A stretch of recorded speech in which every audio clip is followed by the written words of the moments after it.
Okay, so now we are going to start with another new topic या इस chapter का आखिरी topic okay जिसका नाम है स्लोप ऑफ लाइन. क्या नाम है बेटा? Slope of line. टॉपिक डाल देते हैं हैशटैग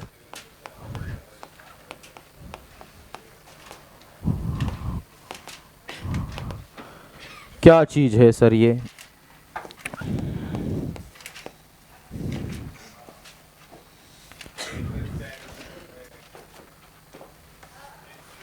देखो बेटा, जब कभी आप किसी ढलांग पे जाते हो या उल्टा चढ़ाई पे जाते हो तो उस स्लांटेड प्लेन को ही आप स्लोप बोल सकते हो. बचपन में जो आपने पढ़ा था ना, स्टैंडिंग लाइन, स्लीपिंग लाइन, और ये इसी को स्लोप बोलते हैं. क्या है कि एक लाइन को एक्स एक्सिस के रेफरेंस में किसी एक एंगल पे उठा रखा है, किसी एक एंगल पे उठा रखा है. इस वजह से ये तिरछी जो लाइन है इसके अंदर स्लोप आता है. क्या आता है? स्लोप आता है. थोड़ा घटिया सा एग्जांपल देता हूं लेकिन सुनने में तुरंत आपको क्लिक हो जाएगा मैं क्या बोलना चाहता हूं. बाथरूम में अपने अगर स्लोप गलत हो तो पानी उस खड्डे में नहीं जाता बराबर जिधर जाना चाहिए. अरे सर नो भैया, नहाते हो, पानी जो आप वेस्ट करते हो, यूज़ करते हो, वो सारा पानी इकट्ठा होकर बराबर एक कोने में जाता है ना. क्योंकि भाई साहब आपके घर में जो फर्श लगी हुई है वो फर्श लगाने वाले ने बराबर स्लोप निकाल के फर्श लगाई जाती है, पता है आपको हिसाब से. अगर वो बंदा स्लोप निकाल के फर्श नहीं लगाएगा तो आपका पानी जहाँ पे जहाँ चाहिए वहाँ जाएगा नहीं, दूसरी जगह अड़ जाएगा, दूसरी जगह पे बैठ जाएगा. पता है आपको? तो बाथरूम का एक कोने में स्लोप निकाला जाता है, मतलब वो पूरी फर्श ओवरऑल प्लेन एक कोने में स्लांटेड होता है ताकि पानी वहाँ पे जाए. स्लोप समझ पा रहे हो? ढलांग या चढ़ाई कैसे भी देखो उसको, दोनों ओर से दे सकते हो. है तो एक तिरछी लाइन या तिरछा प्लेन है कि नहीं, जो किसी एक एंगल पे उठा रखा होगा. शायद कहाँ पे इतना देख पाओगे तो शायद कहीं पे आप इतना देख पाओगे. ये भी तो स्लोप ही है. सर पूरा सीधा खड़ा कर दूं तो पूरा 90 डिग्री. अब ये स्लोप नहीं होता. बताएंगे क्यों? ये स्लोप है, ये स्लोप है, ये नहीं है. तो लाइन का किसी एक एंगल पे एक्स के रेफरेंस पे किसी एक एंगल पे बनना स्लोप दर्शाता है. अब हमें ये चेक करना है कि ये स्लोप कितना ज़्यादा कितना कम है. ओके, तो स्लोप की हमें वैल्यू निकालनी पड़ेगी कि भाई साहब उसका कुछ तो मेजरमेंट होना चाहिए, कुछ तो मैग्नीट्यूड होना चाहिए, कुछ तो उसको देखने का जरिया होना चाहिए कि भाई मैं कैसे समझूं स्लोप कितना ज़्यादा है कितना कम. कुछ तो इंडेक्स होनी चाहिए, नंबर होना चाहिए कुछ, जिसके बेसिस पे हम बता पाए कि हाँ स्लोप कम है, ज़्यादा है, या जो भी है. अरे सर नो. तो स्लोप को हम एक फॉर्मूले के फॉर्म में पढ़ेंगे अभी, और फिर उस स्लोप की वैल्यू से हम पता कर पाएंगे कि भाई साहब हाँ स्लोप कितना है, ज़्यादा कम जो भी है. तो स्लोप का बनेगा एक फार्मूला. अच्छा सर स्लोप को कैसे दिखाते हैं? हम जनरली जो है अपनी किताबों में स्लोप को m से डिनोट करते हैं. किस चीज़ से डिनोट करते हैं? ये जो स्लोप है इसको हम m से डिनोट करते हैं. ठीक है. आखिरी लेक्चर में जब मैंने आपको सारे फॉर्मूले लिख के दिए थे तो लास्ट फार्मूला मैंने आपको स्लोप का भी लिख के दिया था. अरे यस और नो? याद होगा आप सभी को. वहाँ पे लिखा था ना m is equal to tan theta, या दूसरा एक फार्मूला लिखा था m is equal to y2 minus y1 upon x2 minus x1. क्या है सर ये? देखो अभी आपको समझाते हैं ये क्या है. Okay exactly. हाँ वैसे आपके बुक में भी ये टॉपिक दिया हुआ है. स्लोप जो है बेटा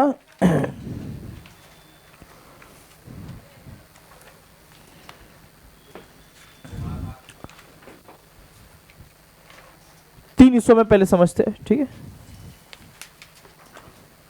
पहला समझते slope of X axis, Y axis and parallel to axis. उसके बाद समझते हैं slope of line using ratio in trigonometry. अब आप बोलोगे सर ट्रिग्नोमेट्री तो हमको आता ही नहीं, तो ट्रिग्नोमेट्री कैसे यहाँ पे यूज़ करेंगे हम लोग? थोड़ी बहुत बेसिक ट्रिग्नोमेट्री आपको यहाँ पे समझा दूंगा मैं, ठीक है, उतनी ही चाहिए। ज़्यादा कॉम्प्लेक्सिटी हम जब ट्रिग्नोमेट्री पढ़ेंगे, वैसे डिटेल में मैंने 9th क्लास में आपको पढ़ा रखी है, ऐसा नहीं कि आपको बिल्कुल नहीं आता, चलो कम ऑन। लेकिन सभी को, नए बच्चों वगैरह सबको पहली बार पढ़ रहे हैं ऐसा मानते हुए हर बार की तरह पढ़ाएंगे, वो तब जब ट्रिग्नोमेट्री पढ़ेंगे। अभी थोड़ा थोड़ा तो समझा देंगे जितना आपको समझ में आ भी जाएगा, ठीक है।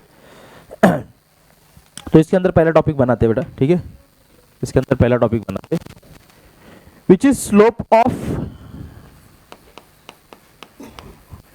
X axis, Y axis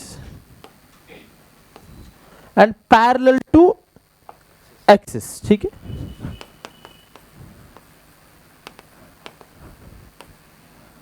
axis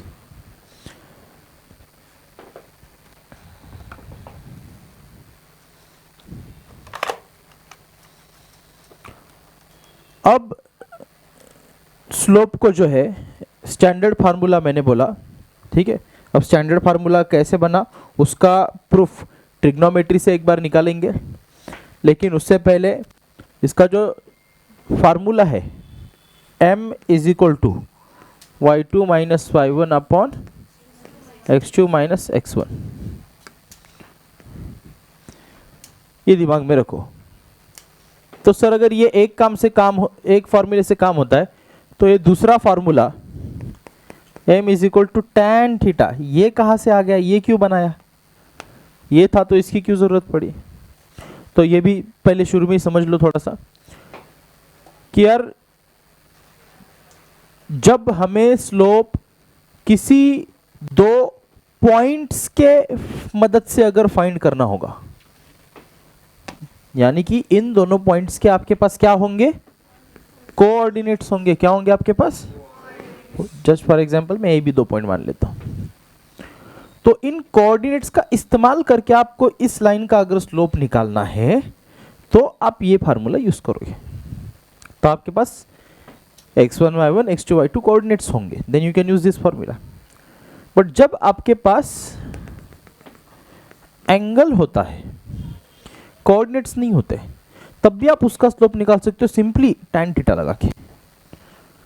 अब tan का थीटा एंगल जो भी होगा उसकी जो वैल्यू बनेगी उस एंगल पे, वो उसका स्लोप होता है। ये हम प्रूफ करेंगे, ठीक है, ये इसको हम प्रूफ करेंगे। फिलहाल एक्स वाई एक्सिस के लिए बात समझो। अब अगर आप देखोगे एक्स एक्सिस का स्लोप, तो जाहिर सी बात है इस सिस्टम में अगर वैल्यू डालोगे आप, ठीक है, फॉर एग्जांपल ये कोई लाइन है, इसके 2 कोऑर्डिनेट्स है, ठीक है,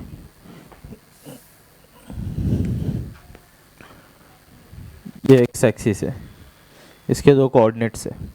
पहला कोऑर्डिनेट क्या होगा मान लेते बेटा, बताओ पहला कोऑर्डिनेट कुछ होगा x,0 या x1,0 बोले, क्योंकि भैया ये x एक्सिस के ऊपर का पॉइंट है, तो y कोऑर्डिनेट क्या होगा इसका, y कोऑर्डिनेट 0 होगा। ठीक इसी तरीके से इसका कोऑर्डिनेट क्या बोल सकते हैं, x2,0। परफेक्ट बात। अब डालोगे फार्मूले में क्या मिलेगा, m इज इक्वल टू, बताओ, अपॉन, क्या फर्क पड़ता है आपका कितना x2 है कितना x1 है, ऊपर में अगर 0/i नीचे में कोई भी क्वांटिटी हो, आंसर क्या आएगा, 0। तो x एक्सिस के लिए, किसके लिए, ऑफ x एक्सिस हमेशा कितना होगा, हमेशा कितना होगा, हमेशा 0 होगा, कोई फर्क नहीं पड़ता, it will be always 0, it will always be 0, right. Basic मुद्दा है ना। हाँ आगे चलो, लाइन इसी के ऊपर है, वाई एक्सिस के ऊपर, ये आपका ए पॉइंट है, ये आपका बी पॉइंट है। इस बार कोऑर्डिनेट क्या होंगे इसके,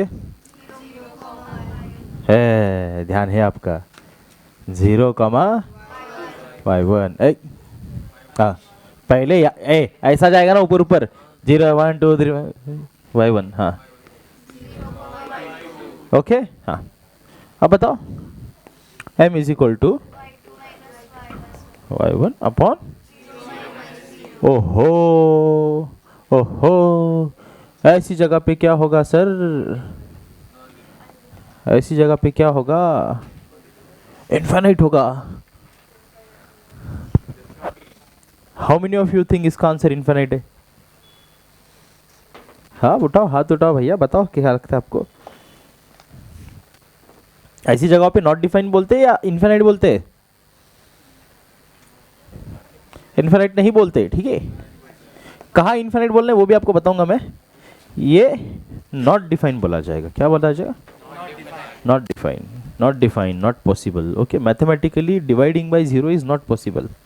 you can not divide things by zero.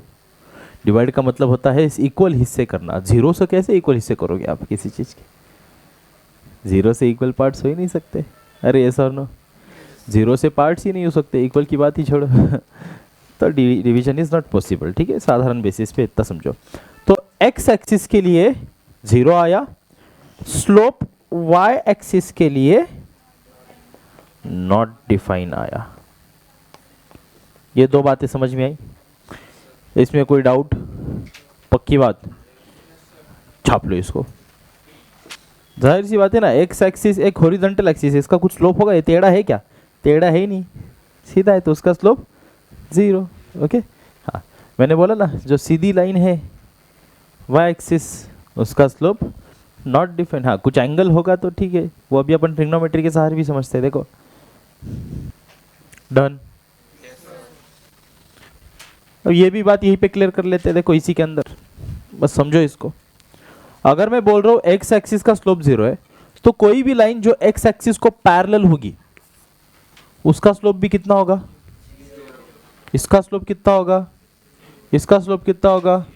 इसका स्लोप कितना होगा? इसका स्लोप कितना होगा? अगर मैं बोल रहा हूँ ये साइड लाइंस कैसी है, एक्स एक्सिस को पैरेलल है। अरे यस और no? So line parallel to x axis का slope is always, slope of line parallel to x axis is always, if x axis का जीरो, तो एक्स एक्सिस को रहने वाली पैरेलल लाइन जितनी भी हुई उन सबका स्लोप भी कितना आएगा? जीरो आएगा, है कि नहीं? अरे यस और नो? ठीक इसी तरीके से अगर y एक्सिस का स्लोप मैं बोल रहा हूँ नॉट डिफाइन है, तो उसको रहने वाले पैरेलल हर एक लाइन का स्लोप भी कितना होगा? नॉट डिफाइन होगा। क्या बात समझ में आती है? तो एक्स एक्सिस का, y एक्सिस का, उनको पैरेलल रहने वाले लाइंस का, है ना, पैरेलल टू एक्सिस, चाहे एक्स एक्सिस हो चाहे y एक्सिस हो, उनका स्लोप कितना होगा? समझ में आ गया? तो x के लिए it is always zero and y के लिए it is always not defined. अब बात करते बीच वालों की, उनका कुछ ना कुछ तो होगा, है ना। उसको समझने के लिए इसका सेकंड हिस्सा अपन पढ़ेंगे, जिसमें हम पढ़ेंगे slope of line using trigonometry, ratio in trigonometry.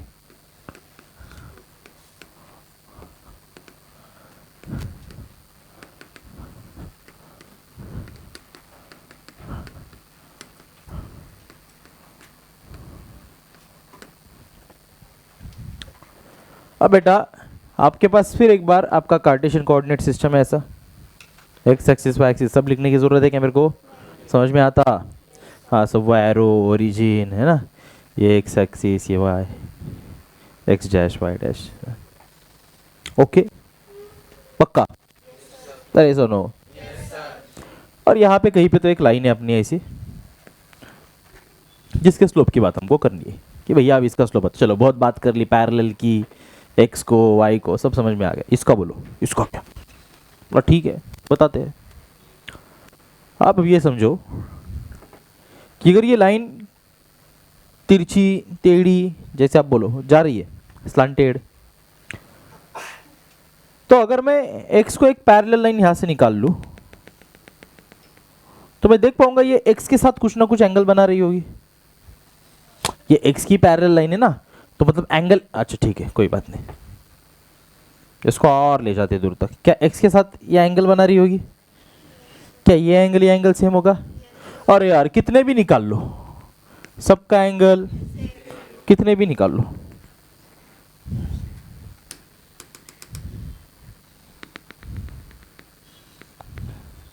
सारे कौन से एंगल से? ये करस्पॉन्डिंग एंगल से। कौन सा एंगल है? ये सारे थीटा कैसे होंगे? आप कितनी भी एक्स को पैरेलल लाइन निकाल लो, वापस एंगल कितना आएगा? उतना ही आएगा, थीटा ही आएगा, ये एंगल उतना ही रहेगा हमेशा, ये क्योंकि इसका स्लोप कभी बदलता नहीं, अगर ये स्ट्रेट लाइन है ऑफ कोर्स तो, है ना, जो कि है। तो मैं बोला ठीक है, एक काम करो सर इसके अंदर हमको बताओ। मैं बोला ठीक है बता दो, रुको 2 मिनट। ट्रिग्नोमेट्री कैसे काम करी, न्यू फ्रेश, ठीक है, ओके सर। यहां से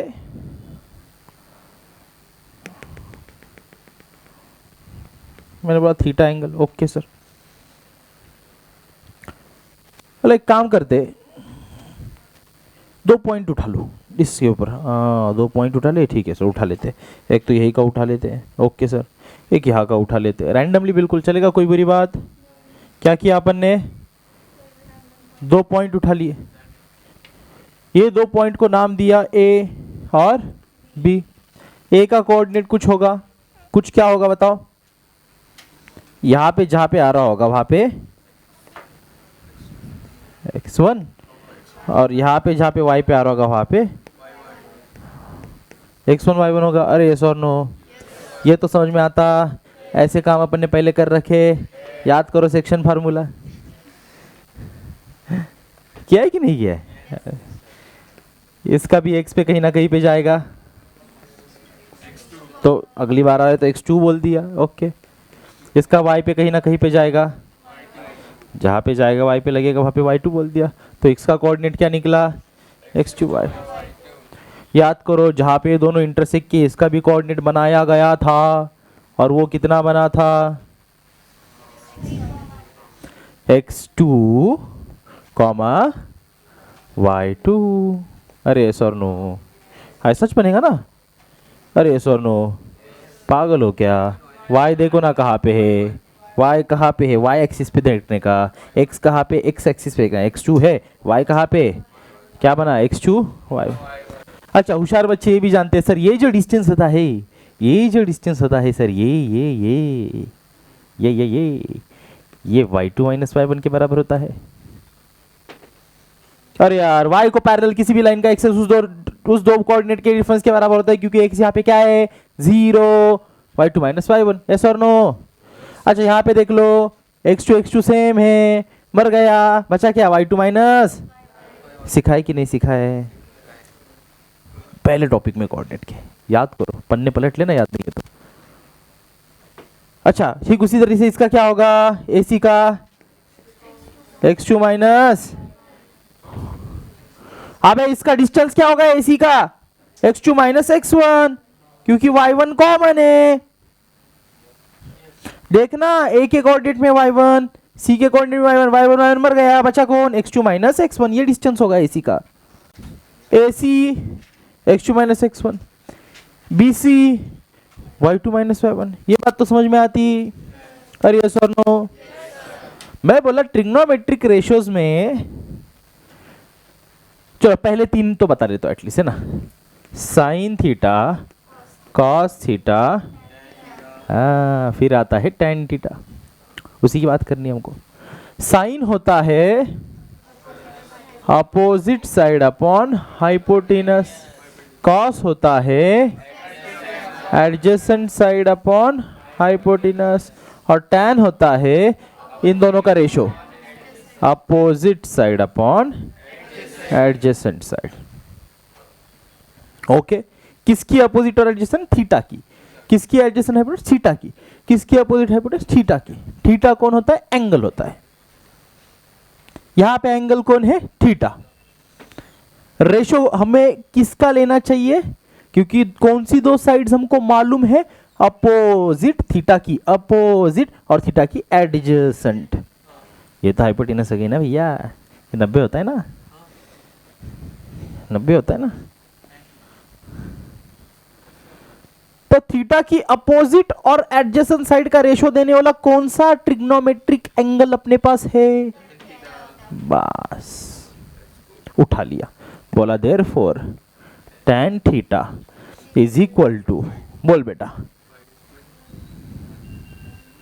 कौन है अपोजिट में, बोलो, अपन एडजेसेंट में कौन है, और ये बन गया formula.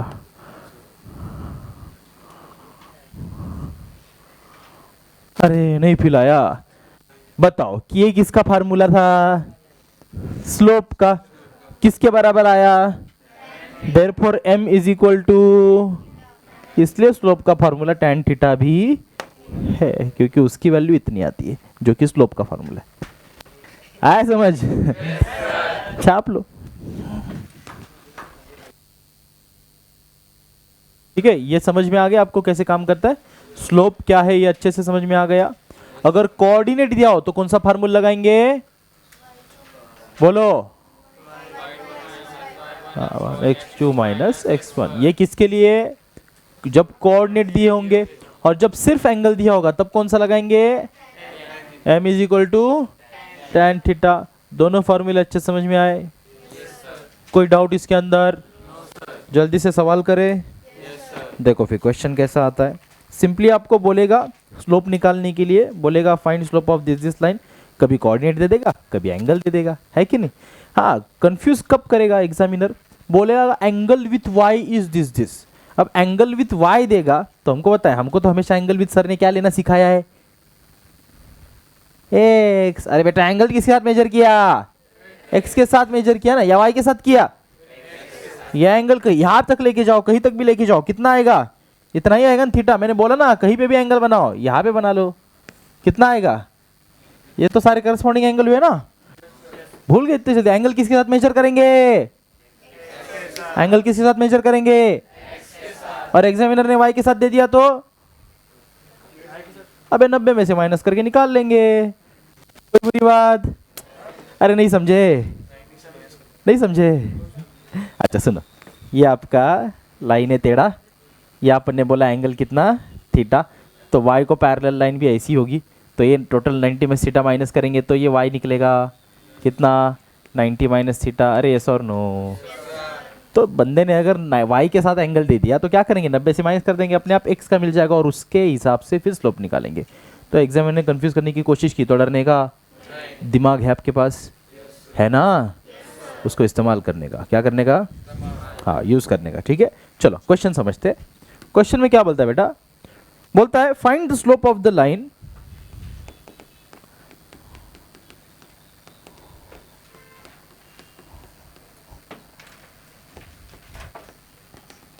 Find the slope of the line, coordinate दे रखा है, पासिंग थ्रू द पॉइंट्स,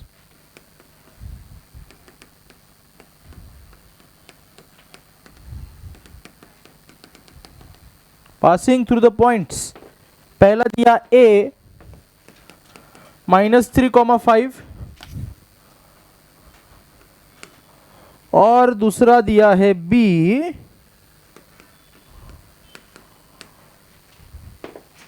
-4,-1, 4,-1, ये दो पॉइंट दे दिया। ओके, बोलता है क्या करो, वो लाइन जो इन दोनों में पॉइंट में से पास हो रही है उस लाइन का स्लोप निकालो। मतलब उसके लाइन के ऊपर के अपने को दो पॉइंट्स मिल गए, बस हमको और कुछ चाहिए क्या, बाकी अपने को आता, करोगे कि पहला करके दूं, पक्की बात, चल बेटा कर ले पहले मैं फटाफट, नो पक्का, राइटिंग भी आपको बराबर आ गया बोर्ड की तरह, कैसे लिखा, लेट करके लिखा, सारा लिखा x1 x2 y1 और सारा, और बाद में बोला वी नो दैट क्या m is equal to y2 minus y1 upon x2 minus x1, फिर जो वैल्यूज लेट की थी वो डाल दी अंदर, और फिर स्टेप्स परफॉर्म करके फाइनल आंसर छाप दिया। फाइनल आंसर को देर पूरा डब्बा लगाया, अरे पक्की बात सबने, अरे आवाज नहीं आई, बहुत बढ़िया। अगला क्वेश्चन करे, चलो क्वेश्चन 2 देखते हैं। इस बार स्लोप मैं आपको सामने से देता हूं, चलेगा, तो सर क्वेश्चन क्या होगा, क्वेश्चन होगा कोई एक कोऑर्डिनेट एब्सेंट होगा। हाँ, याद करो सेक्शन वेक्शन वाले में पढ़ रखा है ऐसा बहुत कुछ हमने। हाँ, देखते मजा आएगा थोड़ा, है कि नहीं। If slope of the line joining the points P दिया है बेटा K, 0, यही तो है, दिस इज द कल्प्रिट। अरे यस और नो? बोल बेटा अगला पॉइंट। एंड Q -3, -2 is 2/7, मतलब slope of this two points, line passing from this through this point is this much. Slope दे दिया, कितना दे दिया? 2/7, ये स्लोप दे दिया। देन फाइंड K, तो बेटा जो K इस कोऑर्डिनेट में कहीं पे, जैसे ऑर्डिनेट में बैठा हुआ है यहाँ पे, है ना, एक्स कोऑर्डिनेट को ऑर्डिनेट बोलते हैं अपन, है ना, और वाई को एब्सिस, बराबर है क्या? हाँ, तो ऑर्डिनेट में K बैठा हुआ है P के, वो हमें फाइंड करना है। चल 4 ये आया ना सबका? Very good very good. K is equal to 4, coordinate से अपने पास उसका स्लोप भी दिया हुआ है। हम जानते हैं कि m इज इक्वल टू क्या होता है for coordinate y2 -1 upon x2 -x1 के बराबर स्लोप होता है किसी भी लाइन का। ओके, मैं बोला m की वैल्यू अपने पास पहले से है, कितनी है बेटा ना? Slope of line passing through point this and this is 2/7, slope दे दिया है, स्लोप की जगह पे स्लोप डाल दिया। y2 -y1, अब बोला y2 क्या है? -2, -y1 क्या है? 0 अपन x2 क्या है? -3, -x1 क्या है? k, ठीक है। फिर 2/7 ऐसा ही, इसको पहले सॉल्व करेंगे, क्या बनेगा? -2 upon -3 minus k, minus common निकाल लूँ? हाँ, क्या बचेगा? 3 + k। सर ऐसा क्यों किया? काटने में मजा आता है मेरे को इसलिए। अरे सर नो। अच्छा, आप नहीं ऐसे करोगे तो भी कोई बुरी बात। तो क्या बचेगा बेटा? अल्टीमेटली अपने पास बचा ये 2/7 is equal to 2 upon 3 + k। अब क्या करेंगे? इज इक्वल टू है तो, सो 2 × 3 + k gives 2 × 7. Now this gets multiplied to each term inside the bracket, which is called as distributive property. Are yes or no? So 2 3s are 6 plus 2k gives me 2 7s are 14. Now I want value of 2k first, so I'll keep 14 on the same side and I'll take 6 to the other side, which is -6 here. It was +6 on the LHS.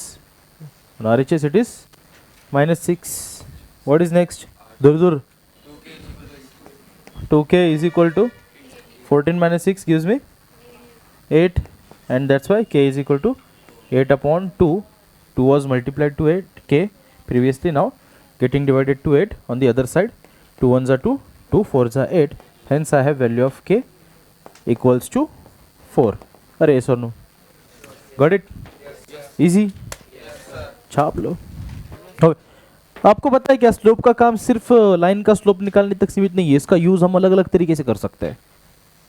Sir कैसे sir? अब क्या, बस ना इतना ठीक लगता है, कर दो चैप्टर खत्म, एक आखिरी चीज और चैप्टर खत्म हो जाएगा। करें? स्लोप का इस्तेमाल जैसे हम लोग डिस्टेंस फार्मूला यूज करके अलग अलग ज्योमेट्रिकल शेप प्रूफ, अरे सर स्लोप के इस्तेमाल करके भी हम वो चीज कर सकते हैं। क्या? prove this are vertices of parallelogram, prove this vertices of these vertices. Generally parallelogram वगैरह के लिए काम आता है। क्यों सर? डिस्टेंस से भी तो हो रहा था, डिस्टेंस में काम ज्यादा करना पड़ रहा था, चारों साइड निकालो, डायगोनल निकालो, वो सब चेक करो, बाद में बताओ है कि नहीं। अरे यस और नो? यहाँ पे 2 बार में काम हो जाएगा, कुछ नहीं करना है। एक बार में एक जोड़ी का स्लोप निकालना है, दूसरी बार में दूसरे जोड़ी का स्लोप निकालना है। स्लोप सेम आ गया, बोल देने का पैरेललोग्राम है। अरे यार देखो मेरे को ये बताओ कि यार अगर ये पैरेललोग्राम है, फॉर एग्जांपल ये पैरेललोग्राम अगर है, तो क्या ये बात भी पक्की है कि ये लाइन इसको पैरेलल है? तभी तो पैरेललोग्राम बोला, और ये लाइन इसको पैरेलल है। तो अगर स्लोप निकालेंगे और इसका जितना स्लोप आएगा अगर उतना ही स्लोप इसका आएगा, क्योंकि तिरछी लाइन है ना, बोल पाएंगे ना पैरेलल लाइन से। याद रखो मैंने क्या बोला था, पैरेलल लाइंस का स्लोप सेम होता है। देखो याद करो, x को पैरेलल लाइन निकाली, इसका स्लोप इसके बराबर बताया। जब y को पैरेलल लाइन निकाली, इसका स्लोप इसके बराबर बताया। ठीक है, ऐसा ही किसी भी लाइन को अगर पैरेलल लाइन निकालेंगे तो उन दोनों का स्लोप सेम होगा, क्योंकि दोनों का थीटा भी सेम होगा, दोनों का थीटा सेम, तो tan थीटा लगा दिया, स्लोप सेम आ गया। अरे यस और नो, कोई बुरी बात? या तो कोऑर्डिनेट लगाओ तब भी आप देखोगे स्लोप सेम ही आएगा, क्योंकि tan थीटा के बराबर ही y2 - x1 upon x2 - x1 आता है, वो प्रूफ किया है अपन ने, तो कभी स्लोप बदलने वाला। तो पैरेलल लाइंस का स्लोप हमेशा कैसा होता है? सेम होता है। बेटा याद रखो, पैरेलल लाइंस का स्लोप हमेशा कैसा होता है? किसका स्लोप सेम होता है? पैरेलल लाइंस का स्लोप क्या होता है? हाँ, पक्की बात? चल, अब अपन इसके ऊपर एक क्वेश्चन करते हैं, ठीक है? तो दोनों जोड़ी मतलब चारों सेगमेंट का स्लोप निकालना और कुछ नहीं करना है आपने को, ठीक है? तो क्या बोलता है? If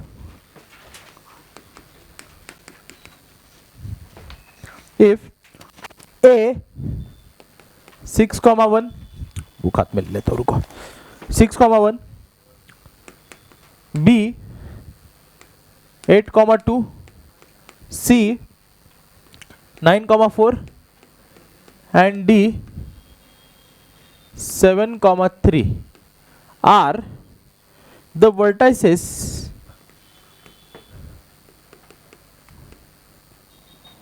of quadrilateral ABCD.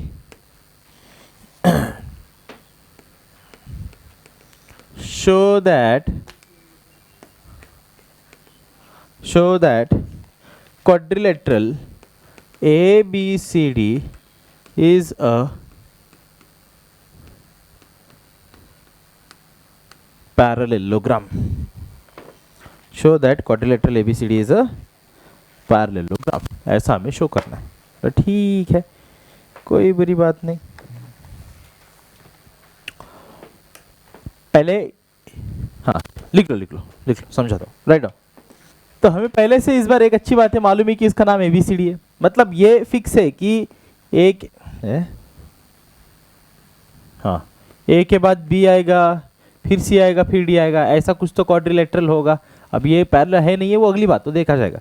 ऐसा कुछ तो, या तो ऐसा होगा, गंगा ऐसी भाव ऐसे भाव, उससे क्या फर्क पड़ता है? नाम है। अरे यस और नो, कैसा तो है, या ऐसा हो सकता है या ऐसा हो सकता है, कैसा भी, इसकी कितने वैरायटीज बन सकती है, बहुत सारी वैरायटी है ना। ये यहाँ से स्टार्ट कर सकते हैं, यहाँ से स्टार्ट कर सकते हैं, 4 4 16 टाइप बनेंगे इसके, है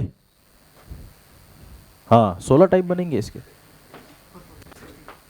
हाँ, अब तो 16 टाइप के नाम तो लिख के नहीं दिखा सकते आपको सामने, 16 अलग अलग, आप समझ गए ना? अरे यस और नो, हाँ समझो बात को। तो अभी आपने क्या चेक करना है कि ये दिए हुए कोऑर्डिनेट्स जो कि बताए जा रहे हैं वर्टाइसिस के कोऑर्डिनेट्स है, किसके? क्वाड्रिलेटरल एबीसीडी के। बोला पैरेललोग्राम, क्वाड्रिलेटरल एबीसीडी के वर्टाइसिस के ये कोऑर्डिनेट्स दिए हुए, बोलते चेक करके बताओ या दिखाओ, शो दैट कि ये पैरेललोग्राम एबीसीडी के कोऑर्डिनेट्स है। मतलब एबीसीडी जो क्वाड्रिलेटर है ना, वो पैरेललोग्राम है, ये वो बताना चाहते हैं।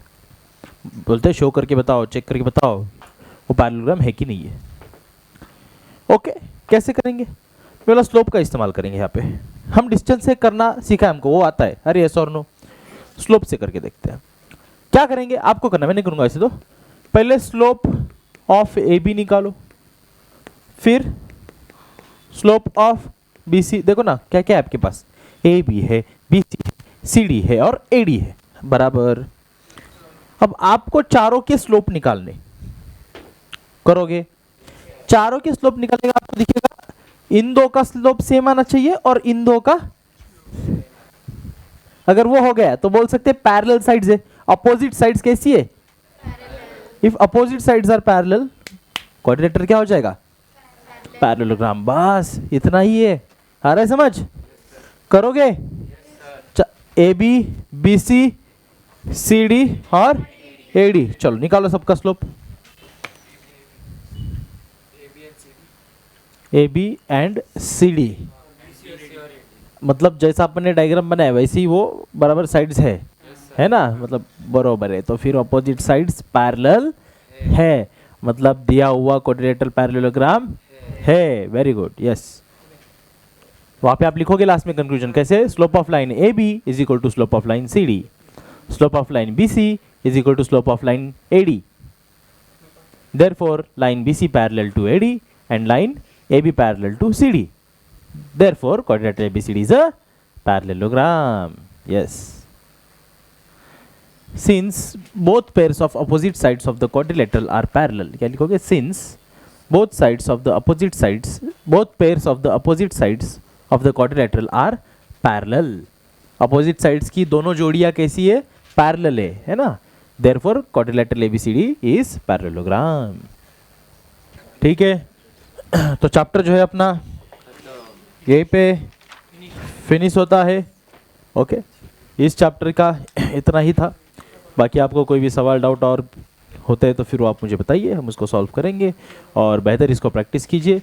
अभी इसके जो भी प्रैक्टिस सेट, प्रॉब्लम सेट जो भी पढ़ा है, जो भी एक्सरसाइज है, वो सारी आप अच्छे से सॉल्व करना. ओके, रुकते इस चैप्टर में यहीं पे. ऑल राइट, सो बच्चों, that's it for today. See you in the next lecture. Thank you so much. Goodbye. All the very best.